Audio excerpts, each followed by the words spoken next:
उस वंश पर भगवान की विशेष कृपा रही है।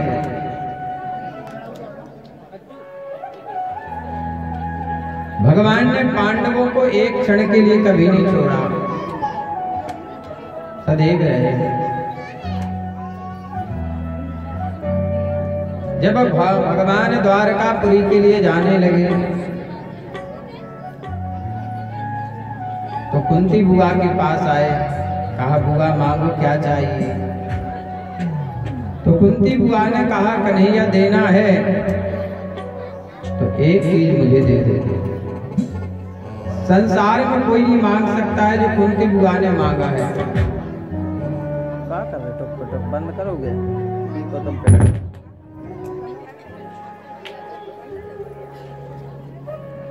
क्या मांगा है कुंती बुआ ने?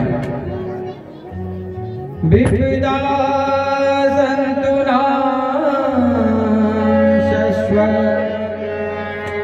तत्र तत्र जगद्गुरु।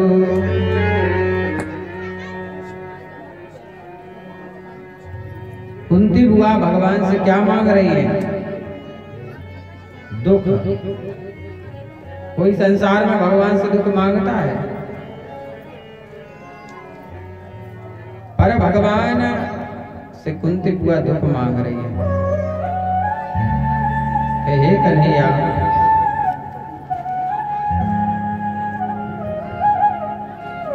मेरी झोली में केवल दुख ही दुख डाल दो और मुझे कुछ नहीं चाहिए। कन्हैया ने कहा बुआ, आज तक आपके जीवन में केवल दुख ही दुख आया है, सुख कभी नहीं आया है। वो आज सुख आया तो आप कह रहे हैं मुझे तो दुख ही चाहिए। दुख में सुमिरन सब करे, सुख में करे न कोई। जो सुख में सुमिरन करे तो दुख काहे को। भगवान ने कहा बुआ तुम दुख क्यों मांग रही हो, क्या बात है? कहने लगी कन्हैया मुझे ऐसा सुख नहीं चाहिए जो मुझे आपसे दूर कर दे, भगवान से दूर कर दे, भगवान से अलग कर दे। मुझे ऐसा सुख नहीं चाहिए। हे कन्हैया, जब तक मेरे जीवन में दुख रहा आप मेरे साथ में पग पग पर रहे। दुर्योधन ने लाख का भवन बनाया, आग लगवा दी उसने, आपने बचाया। दुर्वासा 60,000 शिष्यों के साथ आए, आपने बचाया। इतना बड़ा युद्ध हुआ, आपने बचाया। और आज आप छोड़कर जा रहे हो तो मुझे ऐसा सुख नहीं चाहिए जिसमें भगवान से हमारा नाता टूट जाए, साथ छूट जाए। सुख के मादेशित पड़े जो हरि हृदय सुजाए, बलहारी बदुख की जो पल पल नाम रटाए। मुझे ऐसा दुख। सुखदेव महाराज कहते राजा परीक्षित, आपके वंश में एक और महाभक्त थे भगवान के, जिनका नाम क्या था? विदुर जी, जो दिन रात भगवान का भजन करते रहते थे। एक दिन विदुरनी ने जाकर कहा, हे दुर्योधन, पांडवों का जो हिस्सा है, अधिकार है, वो तुम वापस दे दो। आधा तुम्हारा है, आधा उनका है। पर दुर्योधन ने कहा, विदुर जी तुम मेरे राज्य में रहते हो, मेरा धान खाते हो और मेरे शत्रु के लिए मांग रहे हो। जाओ, अब तुम मेरे राज्य में नहीं रह सकते हो। निकाल दिया विदुर जी को राज्य से बाहर। विदुर महाराज ने कुछ नहीं कहा। ये विदुर महाराज कौन थे? साक्षात धर्मराज। साक्षात धर्मराज ही विदुर महाराज बन के आए। मांडव ऋषि के श्राप से कुछ चोर चोरी करके जा रहे थे, पीछे राजा के सैनिक मांडव ऋषि के आश्रम पर पहुंचे वो चोर और बोले, ऋषिवर हमें बचा लीजिए, ऋषिवर हमें बचा लीजिए, और ये चोर हमारे पीछे पड़े हैं। अब संत मुनि को क्या मालूम था कि चोर ये हैं कि वो हैं। उन्होंने देखा ठीक है, तुम धन को यहीं रख दो, इस रास्ते से निकल जाओ। और राजा के सैनिक आए, और राजा के सैनिक ने जैसे मांडव ऋषि के पास धन को रखा देखा, सैनिकों ने कहा इनके पास धन है, लगता है ये चोरों के सरदार हैं, इन्होंने चोरों का साथ दिया है, इन्हें पकड़ ले चलो। और मांडव ऋषि को पकड़ करके ले गए राजा के पास। राजा ने कहा चौराहे पर इन्हें सूली पर चढ़ा दिया जाए। ऋषि कहते रहे, मांडव ऋषि, राजन इसमें मेरा कोई दोष नहीं है, मुझे ये पता नहीं था कि वो चोर हैं। राजा ने एक भी बात नहीं सुनी, सूली पर चढ़ा दिया। पर वो तपस्वी थे, अपने तप के बल से सूली पर वो खड़े हो गए, तप करने लगे, पर सूली उनका कुछ नहीं बिगाड़ पाई। राजा को पता चला कि मांडव ऋषि हैं, क्षमा मांगने लगे, ऋषिवर क्षमा कर दे, ऋषिवर क्षमा कर दे। मांडव ऋषि ने कहा, राजन आप राजा हैं, हम प्रजा हैं, आप जो चाहें आप दंड दे सकते हैं, पर जब तक आप आज्ञा नहीं देंगे मैं नीचे नहीं आऊंगा। रोते रहे राजा, और राजन ने हाथ जोड़कर, हे भगवान आप क्षमा कर दें। मांडव ऋषि ने आशीर्वाद दिया और कहा, राजन मैं जाता हूं। यमराज के पास पहुंचे, यमराज से जाकर कहा, हे यमराज, मैंने ऐसा कोई पाप नहीं किया कि जो आपने मुझे इतना बड़ा दंड दिया। तो उन्होंने कहा कि आपने बचपन में जो छोटे छोटे जंतु होते उनमें कांटे लगाए। तो मांडव ऋषि ने कहा, जन्म से लेके 12 वर्ष तक कोई दोष नहीं लगता है, जाओ मैं तुम्हें श्राप देता हूं कि तुम अपना न्याय करते रहोगे, पर तुम्हारा न्याय नहीं हो पाएगा, सुलझाते रहोगे अपने न्याय को। और वही धर्मराज क्या बन गए? यमराज विदुर जी बन गए। यमराज को विदुर जी का जन्म लेना पड़ा। आज विदुर जी समझा रहे, पर उनकी बात कोई समझ नहीं रहा है। राज्य से बाहर निकाल दिया गया। इधर दुर्योधन ने निमंत्रण किया, किसके कहने पर? अपने मामा के कहने। अच्छा, 3 मामा बड़े प्रसिद्ध हैं, मामा शकुनी, मामा मारीच और मामा कंस है। 3 मामा प्रसिद्ध है महाराज। भारत में आप कहीं चले जाना, ये नाम नहीं मिलेंगे। किसी के आप पुत्र हो और पंडित जी कह दे अपने बेटे का नाम शकुनी रख लो, कोई रखेगा? गरीब से गरीब व्यक्ति जानता है कि शकुनी नाम खराब है, कंस नाम खराब है और मारीच नाम खराब। आज भारतवर्ष में कोई ये नाम नहीं रखता है। वो जो अच्छे काम करता है, जैसे भगवान राम जी ने, राम का नाम कोई भी रख सकता है, बलराम।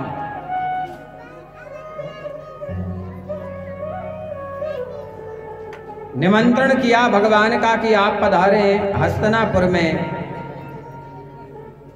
भगवान जब हस्तिनापुर में पधारे, स्वागत सम्मान हुआ। हर दरवाजे पर बंधनवार सजा हुआ है, रंगोली बनी हुई है। सौभाग्यवती स्त्रियां अपने सिर पर भगवान के स्वागत में कलश धारण किए हुए हैं। हर दरवाजे पर दीपक जल रहा है भगवान के स्वागत में। जब यहाँ पहले दिन भागवत की यात्रा निकली, बड़ा अच्छा लगा। कई दरवाजों पर भगवान का स्वागत हुआ। देखो भागवत और ठाकुर जी बार बार नहीं निकलते दरवाजे से, और जब भी निकले तो समझ लो आपका सौभाग्य है। और जितने समय आप टीका करोगे उतने समय भगवान तुम्हारे दरवाजे पर ठहर जाएंगे। वो ठहरेंगे तो तुम्हारे घर की ओर देखेंगे, तुमको देखेंगे, उतने में तुम्हारा उद्धार हो जाएगा। वरना तुम देखते रह जाओगे, भगवान निकल जाएंगे। भगवान यही तो देखते हैं कि किस दरवाजे पर मेरा स्वागत हो रहा है कि नहीं हो रहा है। पैसे वाली बात नहीं है कि आप पैसा चढ़ाओ कि नहीं चढ़ाओ, केवल स्वागत ही तो कर दो, कोई बहुत है। आज हस्तिनापुर में हर जगह भगवान का स्वागत हो रहा है। दुर्योधन ने कहा, रे कन्हैया देखो मैंने तुम्हारे लिए 56 प्रकार के व्यंजन बनवाए, बड़े अद्भुत व्यंजन हैं। भगवान ने कहा, ये तो बड़ा अहंकार दिखा रहा है। और भगवान ने कहा, देखो दुर्योधन दो भूखे होते हैं। एक होता है पेट का भूखा, उसे चाहे रोटी फेंक के दे दो, चाहे बासी दे दो, चाहे कैसा भी दे दो, उसे पेट भरना है। चाहे भाव से दो चाहे कुभाव से दो, उसे पेट भरना है अपना। और एक होता है प्रेम का भूखा, जहां प्रेम मिलता है वो वहां आता है। हम लोग कोई आयोजन करते हैं, विवाह करते हैं, निमंत्रण देते हैं, तो हमारे रिश्तेदार 200 किलोमीटर से 300 किलोमीटर से आते हैं घर पर, केवल प्रेम के कारण। भोजन तो वो घर पे भी कर सकते, लेकिन प्रेम के कारण।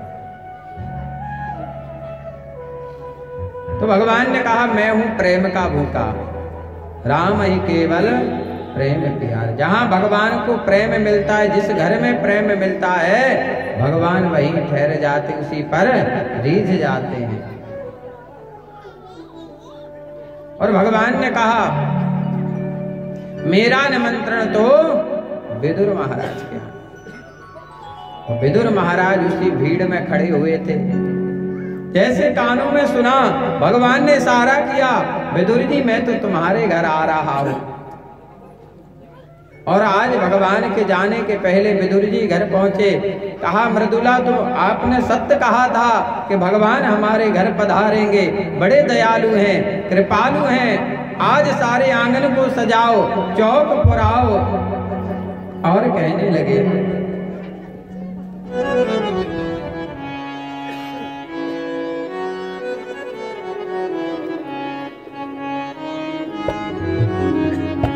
चौके पुराओ, माटी लगाओ, चौके पुराओ, माटी लगाओ।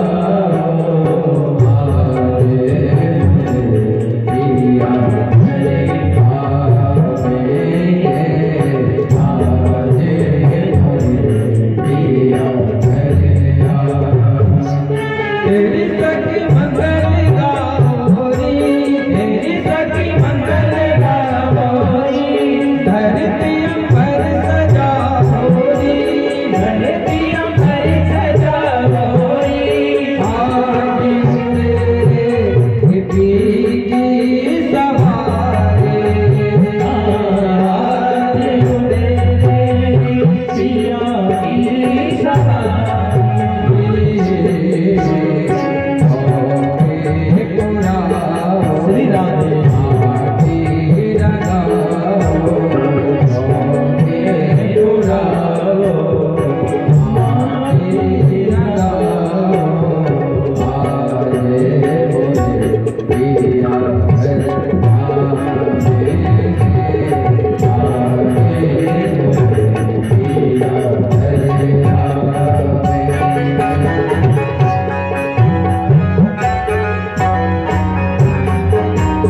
सारे आंगन में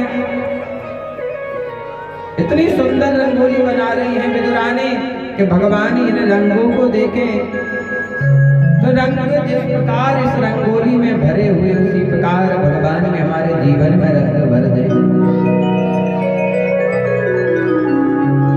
जाकर के स्नान करने लगी।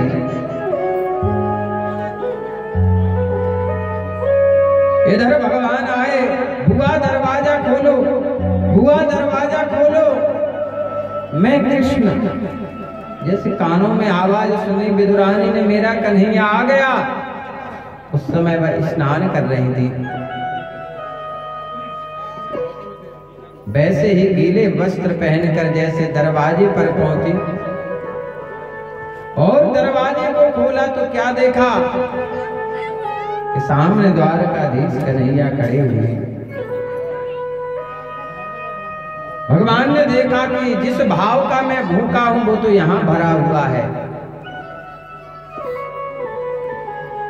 भगवान ने अब देखा कि विदुरानी को तो अपने शरीर की भी चिंता नहीं है, तन की भी चिंता नहीं है। भगवान ने अपना पीतांबर लिया, बढ़ा दिया विदुरानी को। विदुरानी ने हाथ पकड़ा, अरे कन्हैया आओ, यहां बैठ जाओ, ये जगह ठीक नहीं, यहां बैठ जाओ। सारे आंगन में भगवान को नचा रही हो, भगवान नाच रहे हैं। यदि भगवान को कोई नचा सकता है तो केवल उनके भक्त। विदुरानी का ये जगह ठीक नहीं, यहां बैठ जाओ। वो एक टूटी सारोट लाई। उन्हें भाव में कुछ पता ही नहीं था कि हम क्या कर रहे हैं। टूटी सारोट पर भगवान बैठ गए। भगवान ने कहा, बुआ बहुत भूख लग रही है, कुछ खाने के लिए लाओ ना। द्वारका से आया हूं, अभी तक कुछ नहीं खाया है। विदुरानी गई और केले तोड़ करके लाई और सामने बैठ गई भगवान के कन्हैया। और उसका जो फल होता है उसको तो उन्होंने दूर फेंक दिया, और जो छिलका होता है, कन्हैया पाओ बहुत मीठा है। भगवान उस छिलके को फिर से केले को छीला, जो फल है फिर फेंक दिया और फिर दिया छिलके को, पाओ कन्हैया, मैंने अपने हाथों से इस बगीचे को सींचा है जिसमें ये फल आए हैं। और भगवान केले के ना जाने कितने छिलके खा गए। विदुर जी आए और विदुर जी गए थे माखन मिश्री लाने के लिए। और जैसे विदुर महाराज ने देखा कि मेरी पत्नी भगवान को केले का छिलका खिला रही है,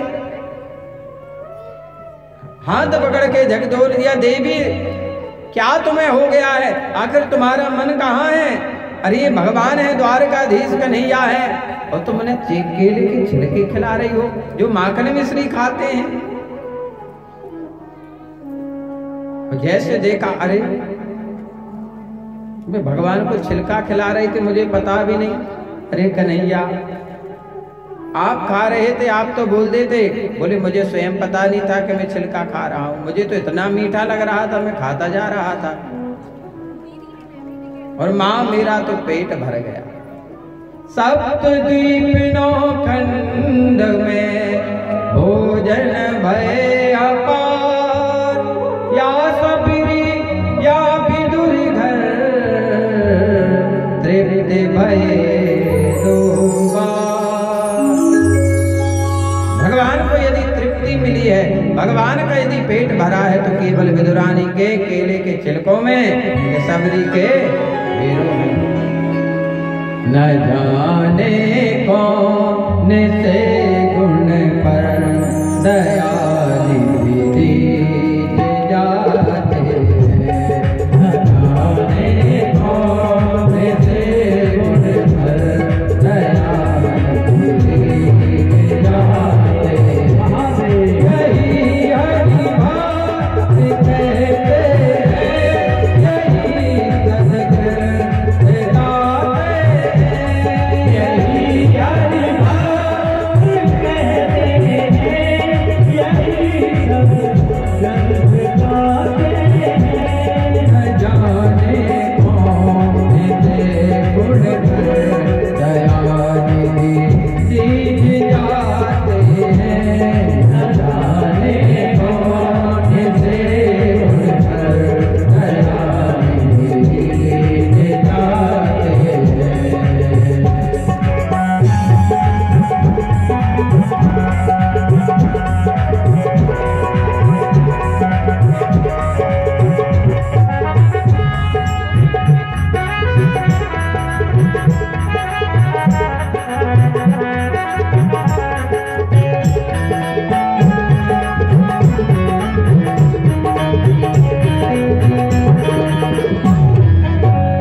विधि हरि को कठिनता से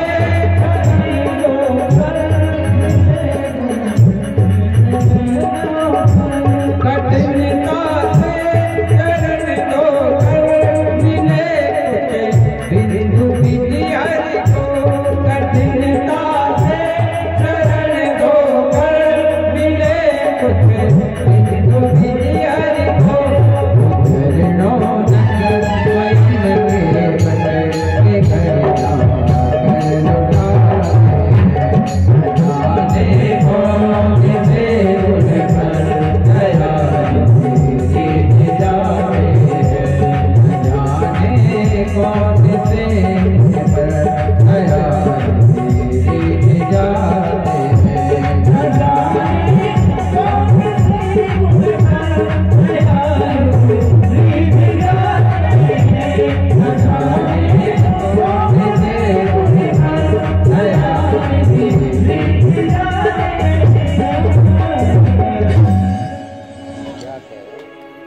टेम्पो को ध्यान रखूंगा, बहुत बड़ा जाती है।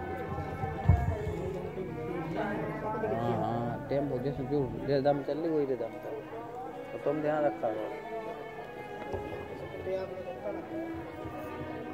न जाने कौन से गुण पर केवट कितना गरीब था महाराज। ना तो उसके पास नौका अच्छी थी, न जाति में बड़ा, न धनवान, वो ना पढ़ा लिखा, लेकिन भगवान उसके घर गए कृपा करने।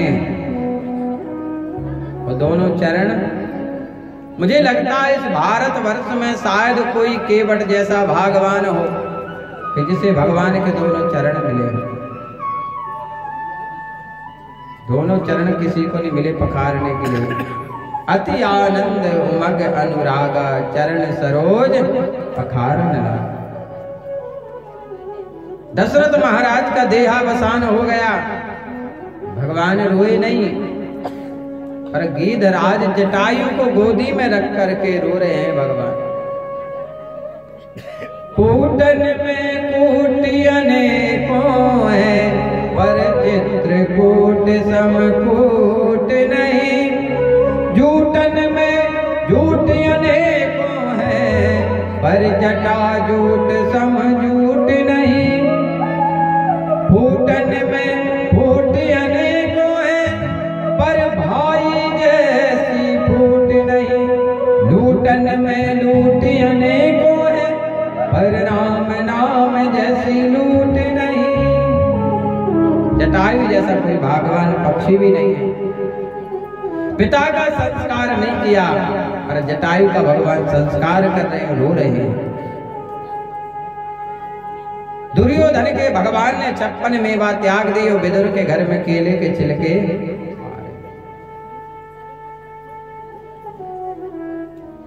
गोपियों की विरह पर भगवान वापस नहीं लौटे, पर द्रौपदी ने जब पुकारा तो भगवान दौड़े चले आए। आज विदुर पर भगवान ने कृपा की। सुखदेव महाराज कहते, राजन ऐसे विदुर महाराज